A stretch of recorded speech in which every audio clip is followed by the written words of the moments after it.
Welcome back to another class of System Administrator. Guys, I am Manjeet Rawat, your online instructor. In previous class of this series, we discussed about how we can manage the file system, right? We discussed about how many way we have to create our partition in Windows based operating system. I am moving ourselves to the another important topic of our System Administrator series, and in this class we are trying to understand about the concept of RAID system. I'll give you the complete information like number of RAID and how many method we have to establish our RAID, and we'll also show you the some practical to configure RAID-0, RAID-1, RAID-5. So let me move ourselves to the screen and give you proper guide to understand about the RAID system, because you know that for every system administrator it's mandatory for us, we must need to know about the use case of RAID system. So if we talk about the concept of RAID system, you know very well about RAID system can help us to protect our data, not in terms of security, but in terms of downtime. RAID system is the collection of multiple hard drive and number of types of RAID we can establish as per the requirement. So in this class, we'll give you the complete information. So let me move ourselves to the desktop screen and give you the proper practical. So before moving ourselves to desktop screen, please do subscribe, because Teach Me Cloud is a single technical training based YouTube channel that give you 100% live practical based video without skip any step. So I'm moving myself to the screen and give you the information like the concept of RAID system, and also we'll discuss about the implementation process. I hope you guys are able to see my screen. Our agenda is clear. We are trying to understand about RAID system, right? The meaning of RAID is basically redundant array of independent disk, right? The meaning of RAID is basically redundant array of independent disk, sorry. And let's talk about the implementation method. So which is categorized in two different parts. You can consider hardware RAID, yes, and the another software is. Our responsibility, we should know about the use cases of these two RAID system. Hardware RAID we always configure with the help of existing BIOS. Existing BIOS in the sense, you know that each and every server computer, each and every workstation contain BIOS. I'm talking about the UEFI BIOS, and in the BIOS, whenever we open the BIOS setting, it will provide us an option to set up RAID-0, RAID-1, RAID-5 and RAID-6 as well. So in case of hardware RAID, why we need to use hardware RAID?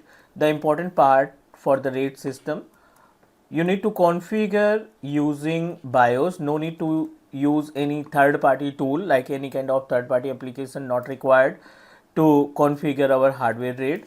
Second important purpose to set up our hardware RAID, protect operating system, right? To protect the operating system, because you always configure our hardware RAID using bare metal device. The meaning of bare metal device, that doesn't contain any kind of operating system. Our system is fully blank. You just need to connect more than one hard drive and open BIOS. In the BIOS, you will find the number of hard disks that you connected, and according to the requirement, you can proceed and configure any kind of RAID. So which is applicable for the bare metal device that doesn't contain any kind of operating system. So no need to use any third party tool. As it is, if we talk about software RAID, as per the name suggests, it is basically applicable for the shared storage, right?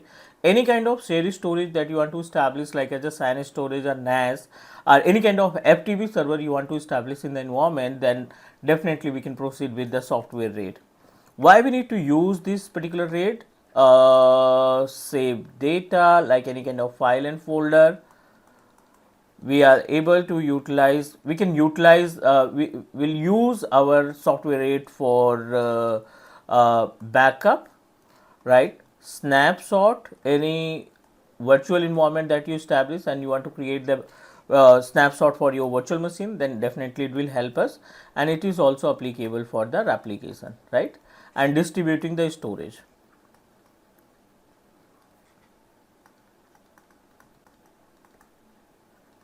Talk about the use cases. So you must need to involve third party software, at least one application required, third party software required to set up our hardware RAID, sorry, to set up our software RAID. So this is the basic information related to the hardware and software RAID. These all are the method. These two methods can help us to establish our RAID. As it is, we also need to know about the different types of RAID system that we have, right? And we also need to know about the meaning of each and every RAID system. So another important part, types of RAID, right? Types of RAID system. So multiple types of RAID system we are able to establish. So these RAID systems are, I'm going to start from like first RAID-0, and then second RAID-1, RAID-5, and you know that RAID-6, and the last one is which is related to the RAID-10. I'm talking about the RAID-10, 01 or 10. So 5 different method we have to establish, 5 different way we have to establish our RAID system. Let's start from the RAID-0. So basically under the RAID-0 we are able to find 2 different way to set up our hard drive, and the minimum hard disk required if you want to establish our RAID-0. So minimum hard disk required 2. So one is spanned volume. Yes, we are able to establish our RAID-0 spanned volume, and the another is striped volume. Spanned volume and striped volume. In case of spanned volume, for example, 2 different hard disk available, right? 2 different hard disk available like 200 gig plus 300 gig, right? If you are going to proceed with the spanned volume, it will provide us a 500 gig, the usable hard disk space that we are able to use to store our data up to 500. No data security, no, it will not help you to increase the speed of our data communication.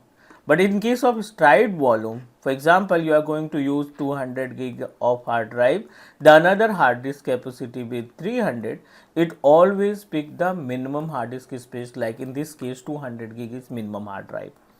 It will consume the same space from the another hard drive. So last final hard disk that we are able to use to store our data up to 400, because we always consider the minimum hard disk. The difference between spanned and striped volume, striped volume can enhance the speed of data transaction, speed of data transmission, right? So basically this is the concept of RAID-0, spanned and striped volume contained by the RAID-0. Let's talk about RAID-1, and as per the name suggests, RAID-1 is also considered as a mirror volume, right? RAID-1 is also considered as a mirror volume. The meaning of mirror volume, it will help us to protect our data that you are going to upload in RAID-1. Let's take an example. We have a 500 gig hard drive, minimum 2 hard disks required.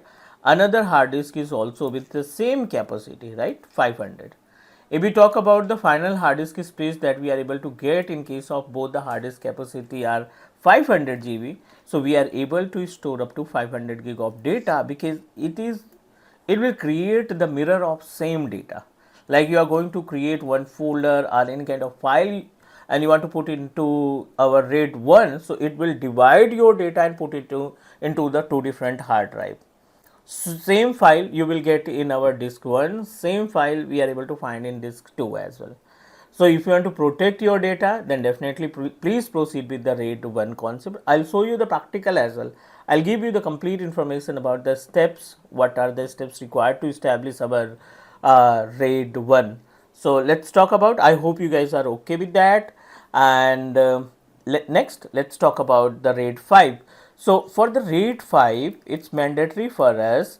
We should know about the minimum hard disk, and we also need to know about the calculation method. So for example, I'm going to connect 3 different hard disks with capacity of maybe 500 GB. Each and every hard disk with capacity of 500 GB.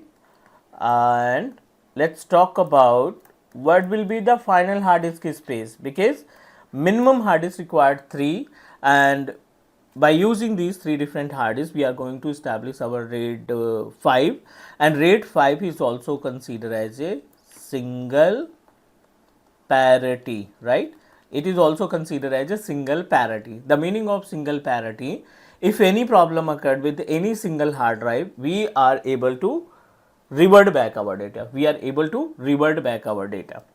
But you also need to know about the calculation method, guys. So to calculate the usable usable disk space from RAID 5, minimum disk space multiply by number of disk, right, and then minus minimum disk.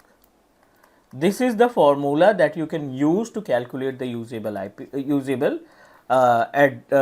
space from our RAID 5. So minimum hard disk 500 gig, number of hard drive 3, then minus 500. It become how much? 1000 GB space we are able to use to protect our data. And it is fully protected. If any problem occurred with any single hard drive, like disk 1 damage, then disk 2 and 3 can help us to revert back our data.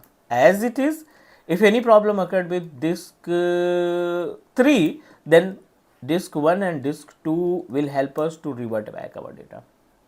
Guys, try to understand about the concept of single parity. Means if any problem occurred with single hard drive, no worry, we are able to revert back our data. And the calculation method, because I'm using the default capacity for all the hard drive. And think about, we have a 3 different hard disks with 3 different capacity.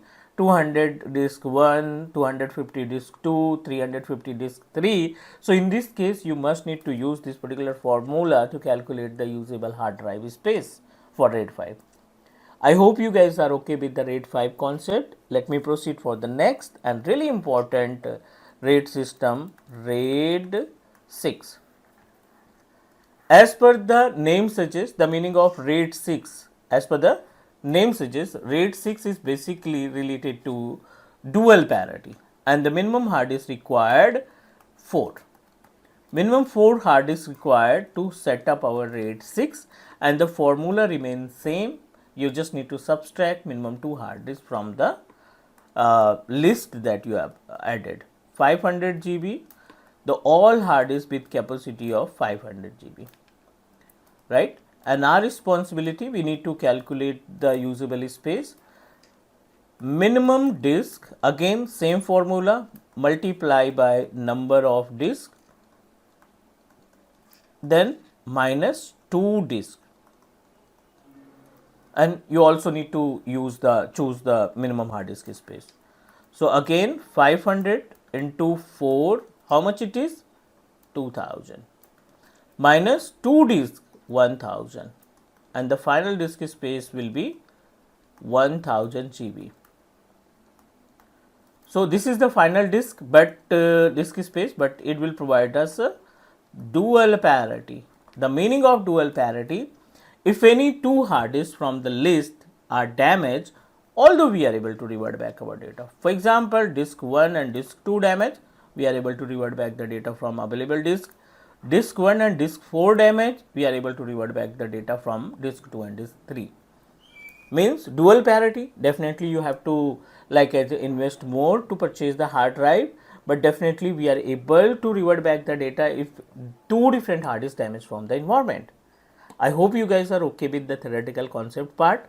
Let me help you to understand about the RAID 10, which is really important for us. We must need to know about the use cases of RAID 10 as well. So as per the name suggests, RAID 10 is a collection of RAID 0 and RAID 1, right?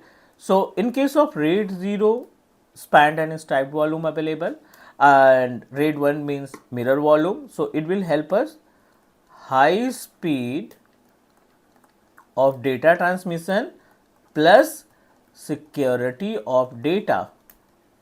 High speed plus security of data means it will protect our data. How we can achieve this particular task? Minimum hard disk required 4.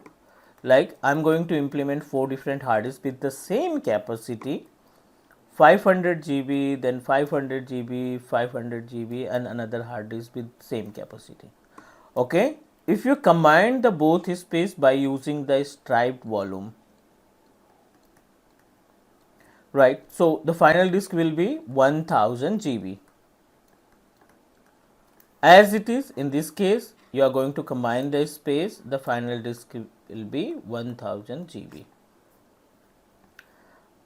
Next, I am going to create mirror volume. Right now, I am going to create mirror volume. 1000 GB plus 1000 GB. You are going to create a mirror. This is considered as a RAID-1. So, RAID-0, you need to start implementing with RAID-0 and finally to protect our data, proceed with RAID-1. The collection of both the hard drive, the collection of both the RAID system considered as a RAID-10 or RAID-10. So, you can say that it will provide a high data transaction speed plus security of data. I hope you guys are okay with the points that we discussed in our RAID system. This is the theoretical part. In next class, I am going to give you the practical use of RAID system, how you can implement the practical in our real environment. So that's it for now, guys. We'll connect soon and discuss more about how to become system administrator. Take care, guys, and do subscribe your on Teach Me Cloud YouTube channel. Bye bye.